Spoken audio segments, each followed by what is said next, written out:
BFM Business, Happy Boulot, le MAG. Better Together.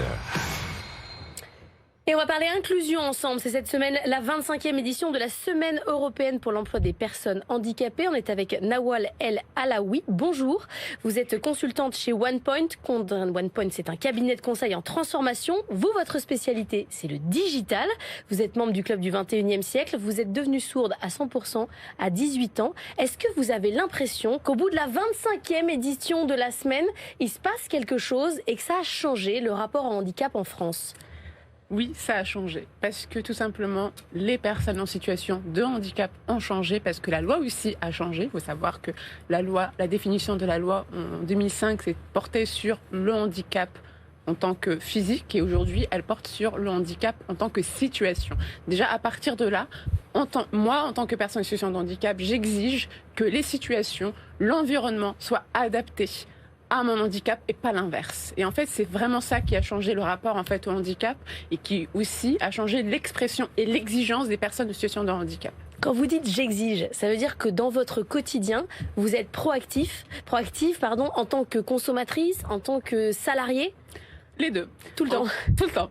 Déjà, en tant que salariée, j'ai choisi OnePoint justement pour ça, parce que OnePoint a été et aujourd'hui mon laboratoire dans lequel j'ai testé toute une offre sur l'inclusion des personnes en situation de handicap dans le monde du travail. On est parti de l'accessibilité au recrutement, la communication, la sensibilisation des collaborateurs. Aujourd'hui, ça se diffuse sur nos 3 antennes, Bordeaux, Nantes et Paris. Par la même occasion, en fait, j'utilise en fait mon exigence en tant que personne en situation de handicap, les usages dont j'ai besoin et dont ont besoin les personnes que je fréquente dans le milieu associatif, parce que je suis très active dans la partie associative pour les personnes en situation de handicap, que je fais remonter pour la construction, la co-construction, des produits, des services et surtout aujourd'hui en fait de l'accessibilité numérique. Je trouve ça vraiment déplorable que je ne puisse pas aujourd'hui, moi, en tant que malentendante, regarder un film en replay. Aujourd'hui, je ne peux pas regarder la télé comme je le veux, au moment où je le veux, parce qu'il n'y a pas de sous-titres. Voilà. Donc ça, c'est des choses dont quand on n'est pas malentendant, on ne se rend absolument pas. Si vous me le dites pas, je suis pas au courant. Oui, exactement. Et ça, vous faites des listes de choses qu'il faut faire changer, qu'il faut faire bouger. Exactement, je fais des listes, je vais rencontrer les gens. J'ai été rencontrer France Télé pour leur expliquer qu'aujourd'hui, c'est pas normal qu'on ne puisse pas regarder la télé avec du sous-titrage, qu'on ne puisse pas avoir des programmes en rediffusion pour les personnes malentendantes, sourdes ou même aveugles avec les adaptations nécessaires, que leur site internet ou que les sites internet d'autres personnes, parce qu'en fait là j'ai parlé de France Télé parce que je suis une amatrice de films et de séries, mais en fait c'est pareil partout. C'est pareil partout. Il suffit juste de vouloir acheter en fait un produit en ligne. Et quand on parle d'accessibilité, on ne parle pas forcément que d'adaptation pour les personnes en situation de handicap. Il faut savoir, par exemple, que vous, Laure, vous voulez faire vos achats sur le site de Leroy Merlin ou n'importe quelle franchise. Le site, il n'est pas accessible sur le téléphone portable. En fait, et certains produits, vous ne pouvez pas les acheter. Et en fait, 38% des consommateurs ne vont pas jusqu'au bout de leur consommation parce que tout simplement l'accessibilité numérique n'est pas respectée. Alors dans le monde du travail, qu'est-ce qui ne va pas encore ? Les chiffres sont les mêmes que ceux de l'année dernière, 12 millions de personnes en situation de handicap et puis des chiffres en termes de chômage qui sont dingues. Le chômage est 2 fois plus élevé que pour les valides. Pourquoi ça ne change pas ça ? Ça ne change pas parce que la culture des entreprises n'est pas transformée en parallèle que celle du process. C'est-à-dire qu'aujourd'hui, les entreprises sont à fond à se dire « je vais aller recruter, je vais faire les salons ». Oui, ok, d'accord, mais le manager qui va recevoir cette personne en situation de handicap n'est pas préparé. Donc aujourd'hui, dans l'offre que j'ai construite chez OnePoint, et comment est-ce que j'accompagne OnePoint, c'est justement par ça. Comment coacher ces managers qui, aujourd'hui, vont recevoir des personnes au-delà de leur handicap, ils vont recevoir des personnes avec une histoire, avec une expérience, un vécu. Et cette formation, ce coaching, cette interculturalité qu'on apporte aux managers, elle va leur servir tant avec les personnes en situation de handicap qu'avec les valides. Je vais vous raconter une petite anecdote qu'un manager a partagée avec moi. Il me dit, écoute Nawal, d'habitude quand on fait des réunions, tout le monde parle en même temps. Et depuis que tu es là, en fait, on fait attention. Du coup, on s'écoute. Ça, c'est des soft skills. Ça, c'est une compétence personnelle que vous avez apportée. Et que les gens développent de manière très intuitive, en fait. Comment dire ? En fait, une personne en situation de handicap, elle a un don de résilience. C'est-à-dire que moi, j'ai perdu un sens. ce sens-là, aujourd'hui, fait que je lis de manière vraiment très intuitive sur vos lèvres, dans votre corps, vos expressions. C'est quelque chose que je n'ai pas appris à l'école, c'est quelque chose que mon corps et mon cerveau a développé. Eh bien, les personnes en situation de handicap, si elles n'ont pas été écoutées à ce jour, c'est parce qu'elles ont fait ça sur tous les handicaps.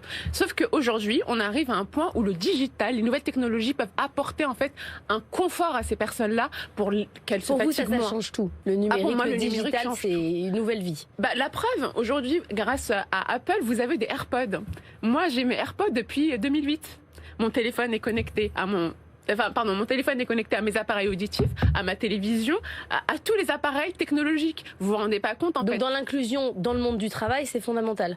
Pour moi, c'est primordial. C'est pour ça que vous êtes conseillère numérique et inclusion. Vous mêlez complètement les deux. Exactement. Et chez OnePoint, on a pris un engagement qu'aucun code, aucun développement de projet ne sort de chez OnePoint s'il n'est pas accessible. C'est-à-dire qu'aujourd'hui, j'accompagne tous les collaborateurs, tous nos consultants, tous nos leaders, tous nos partenaires sur les sujets de l'accessibilité. Parce que pour moi, aujourd'hui, on ne peut pas offrir une refonte d'une plateforme digitale à un client sans lui parler de son obligation, parce que c'est une obligation légale, avec des amendes derrière et qui vont faire que monter, puisque notre ministre, Madame Sophie Cluzel, est sur le sujet. Je suis sur le sujet avec pas mal d'autres entreprises, puisqu'on est signataire du manifeste pour l'inclusion. Aujourd'hui, la loi est là, la réglementation est là, les entreprises ne sont pas informées.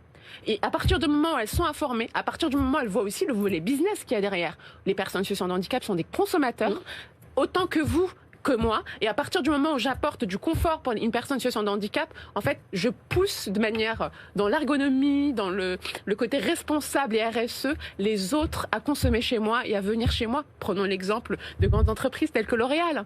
Rien que par leur responsabilité sociale, économique, on a tendance à vouloir aller acheter des produits L'Oréal parce qu'on sait qu'ils sont à fond sur toute la partie diversité, l'égalité homme-femme, le handicap. Oui, mais quand vous entendez L'Oréal ou les autres boîtes parler handicap, tout le monde fait des efforts de dingue, tout le monde est super ouvert, l'inclusion c'est la priorité numéro 1. Mais bon, dans les chiffres, sur le chômage, il ne se passe pas grand-chose. Ils ne vont pas jusqu'au bout, et je le dis clairement. Aujourd'hui, il ne s'agit pas de process, il s'agit de process et d'humain.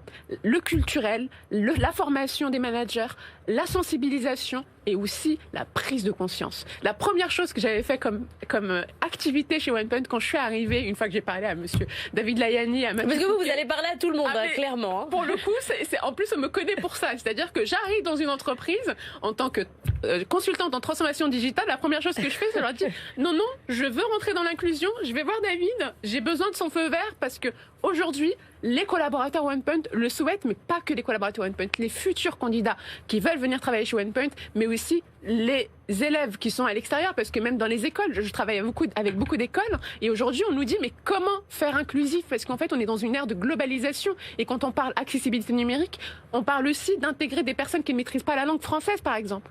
Il nous reste 30 secondes, Nawal, à qui vous voudriez parler dans le monde et à qui vous n'avez pas encore parlé? Lancez un appel. Je lance un appel. Je m'attendais pas à celle-ci. En fait, je lance un appel à toutes les entreprises françaises pour leur dire qu'aujourd'hui, il ne s'agit pas de chiffres, il ne s'agit pas de réglementation, il s'agit de culture d'entreprise et d'accompagnement des personnes en situation de handicap et des personnes valides. Il faut arrêter de séparer entre ces deux-là. Eh bien, j'espère que le message sera entendu. Nawal El Alaoui, si vous n'avez pas entendu le message, elle viendra vous le dire à votre porte directement, consultante chez OnePoint. On va parler de mobilité. BFM Business, Happy Boulot, le MAG.